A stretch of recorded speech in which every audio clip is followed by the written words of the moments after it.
Welcome back to Good Day Orlando. It is Money Monday, and can you believe it? The new school year is only about a month away, and we are exactly halfway through 2016. If you're like many Americans, you probably are spending a little too much this summer, maybe on a vacation or a lot of summer camps. Certified Financial Planner Joe Bert is joining us this morning with how we can start to get our finances back on track before the school year starts and before the end of the year quickly approaches. Great to see you as always. Good to be here. We're actually halfway to the Christmas shopping season, too. Hard to believe, isn't it? Year's halfway over. I know. School starting. Football season right around the corner. I know you're excited about that. That's right.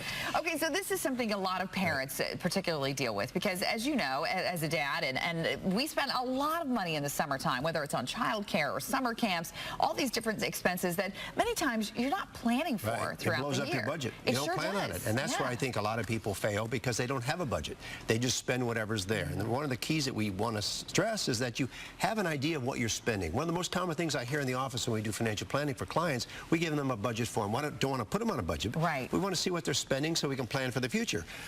How often I hear, I didn't realize we're spending so much on, and it's usually dining out or vacations or clothes or shoes or whatever it might be.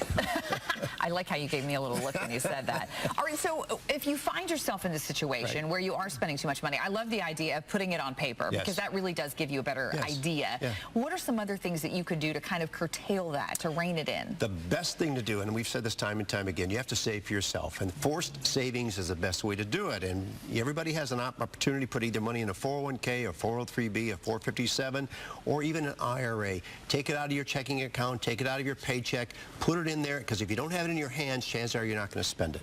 Well, you know, we talk about, every year, we talk about having a Christmas fund set up so that you are putting money aside. You know you're going to spend a lot of money at Christmas. Maybe you need to set that up for summer vacations and summer camps and all those expenses too. Figure out what that cost is and then discipline yourself to set aside so much every paycheck. And this way it's there. And you're not putting it on a credit card, which is the worst thing you can do, which is really a disaster. Right. You have a couple of other things that are interesting about breaking down your goals, reviewing your credit report. There are a lot of different things that you should be doing on an annual basis. Well, annualcreditreport.com, you're entitled to 3 credit reports. And credit is so important, as we said in the past, because it affects your ability to get a job. It affects your insurance rates. If you're going to rent an apartment, it's going to determine whether or not you get that apartment. So go to annualcreditreport.com and get that. All right. Any last words of wisdom, sage advice for the parents out there they need to know before they pack the kids off to camp today? It's never too late to get started. You know, discipline yourself. It's discipline, and saving is like dieting. You know, you got to really want to do it, but if you don't do it for yourself, nobody's going to do it. And that's true even for the college savings account. There might be somebody out there who has a 10-year-old and thinks, well, I never started a college savings account. It's never too late. It's never too late.